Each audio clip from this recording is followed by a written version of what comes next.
नमस्कार बंधुरा केमन आछो तोमरा सबाई। तो आज तुम्हादेर संगे एकटी दारुण रेसिपि शेयर करब। रेसिपिटिर नाम हच्छे रुई माछेर टक झाल। तो रेसिपिटिर नाम शुनेई तोमरा बुझते पारछो टक टक झाल झाल माने रुई माछेर टक झाल। तो ये रेसिपिटी एकबार खेले तोमादेर बार बार खेते इচ্ছে करबे। तो এই রান্নাটি করার জন্য চলো প্রথম থেকে মাছগুলো ভালো করে আঁশ বেছে নিয়ে ধুয়ে নিতে হবে।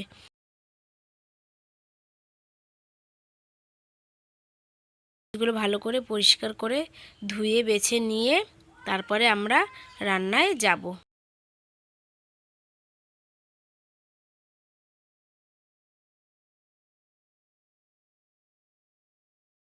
এবারে মাছগুলো ভালো করে ধুয়ে নিয়েছি, আর একবার ভালো করে ধুয়ে নিচ্ছি জল দিয়ে।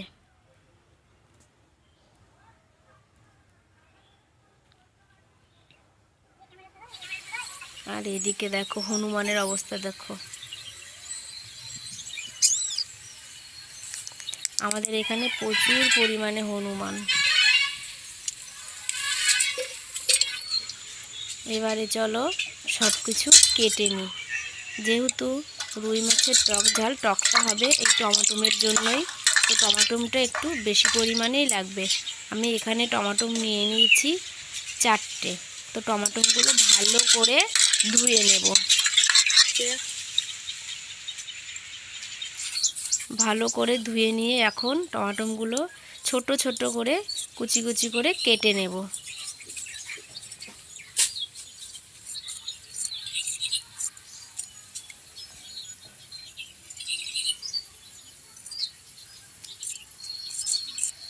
আমাদের যেহেতু মাছ 4 পিস, তাই 4টে টমাটোমই দিলাম।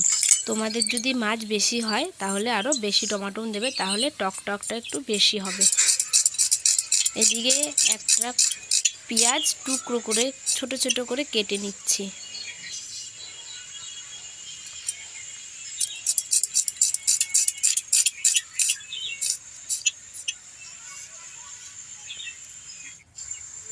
নিয়ে নেব একটুখানি আদা।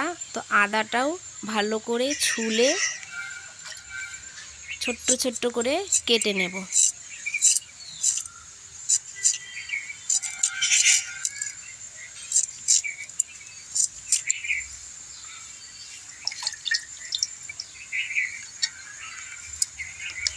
এবারে 7-8টা রসুনের কোয়া ভালো করে বেছে ধুয়ে নেব।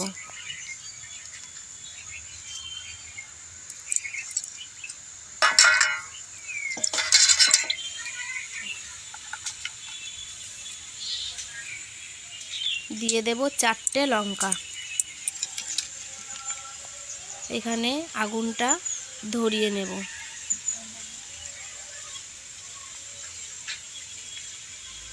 আর 4টে লঙ্কা দেওয়ার কারণ এখনের এই লঙ্কাগুলো প্রচুর পরিমাণে ঝাল, তো তার জন্য 4টে লঙ্কাই আমাদের হয়ে যাবে।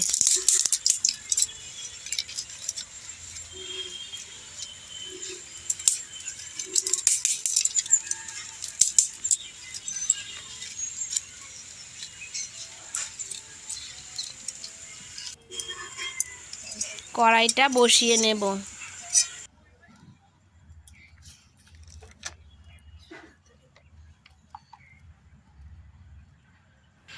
কড়াইটা গরম হয়ে গেলে কড়াইতে পরিমাণ মতন তেল দিয়ে নেব।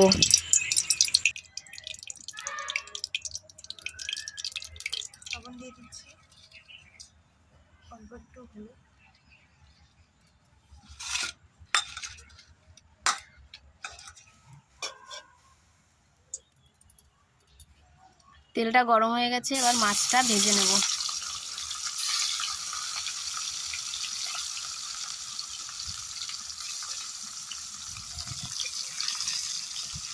মাছটা একটু কড়া করেই ভাজবো, তো লাল লাল করে না ভাজা হলে আবার ভালো লাগে না খেতে। তো মাছটা এপিট ওপিট করে ভালো করে ভেজে নিচ্ছি। মাছের এক পিঠটা ভাজা হয়ে গেছে, এবার উল্টে আর এক পিঠটা ভেজে নেব।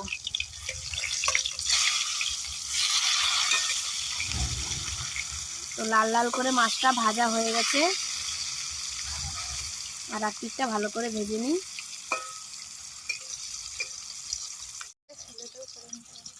এইদিকে মাছটা ভাজা হচ্ছে আর এদিকে মশলাটা করে নেব। তো মশলাটা মিক্সারেই করব, তোমরা চাইলে শিলেও করে নিতে পারো। তো মশলার জন্য এই যে দেব একটা পেঁয়াজ বেশি পরিমাণে দিচ্ছি না, অল্পই দেব। একটা পেঁয়াজ দিয়েছি আর 7-8টা রসুনের কোয়া, আর দেব একটুখানি আদা।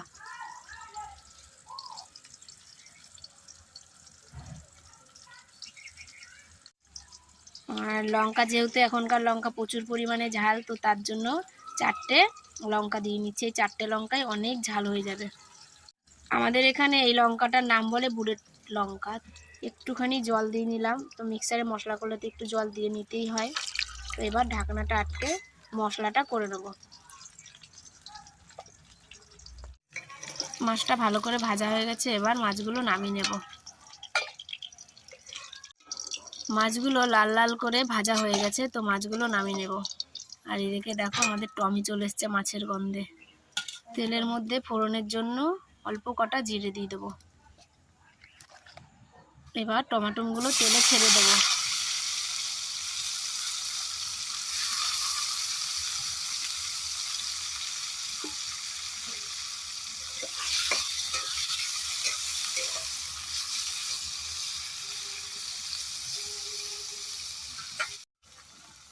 পরিমাণ মতন লবণ দিয়ে দেবো। লবণটা দিয়ে দিলে তাড়াতাড়ি টমেটোটা মজে যাবে। ভালো করে টমেটোটা ভেজে নেব। পরিমাণ মতন হলুদ দিয়ে দেবো।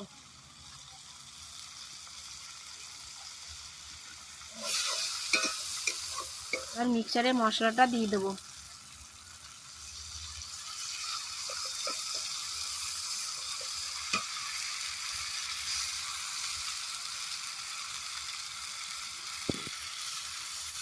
মশলাটা ভালো করে কষাতে থাকবো।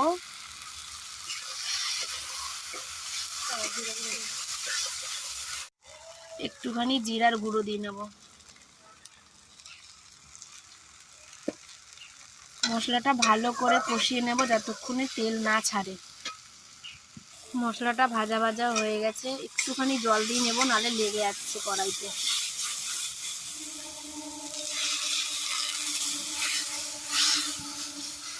অল্প পরিমাণে জল দিয়ে মশলাটা এখন ভালো করে আবার কষিয়ে নেব।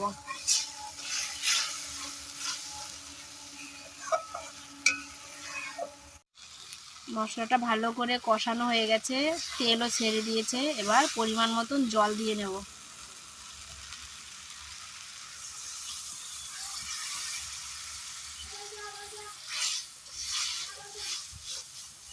জল খুব বেশি দেব না, যেহেতু এটা গামাখা হবে আর কি, তো তার জন্য জল বেশি লাগবে না, অল্প পরিমাণেই জল দেব। পরিমাণ মতন তো ঝোল দেওয়া হয়ে গেছে, ঝোলটা ফুটতে থাকুক। আমি এদিকে ধনেপাতাটা কুচি করে নিই। এদিকে ধনেপাতাটা কুচি করে নেওয়া হচ্ছে। তো আজকের রান্নাটা দিদিভাই করলো। এবার মাছগুলো দিয়ে নেব। ঝোলটা হয়েই এসছে, এখন মাছগুলো দিয়ে নিলাম। এবার আর ধনেপাতা দিলেই রেডি আমাদের রুই মাছের টক ঝাল।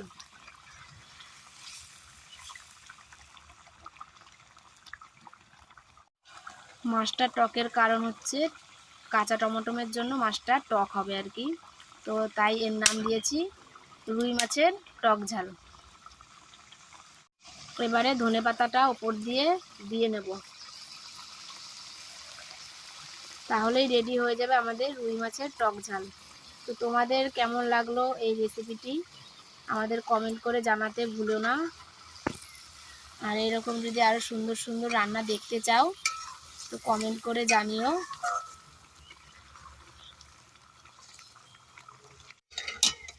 তো রান্না হয়ে গেছে, এবার নামিয়ে নেব। দেখেই তো দেখো জিভে জল চলে আসছে।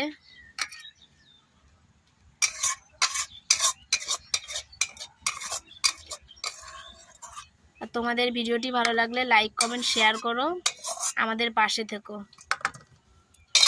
তো নমস্কার বন্ধুরা, এইভাবে আমাদের পাশে থেকো তোমরা।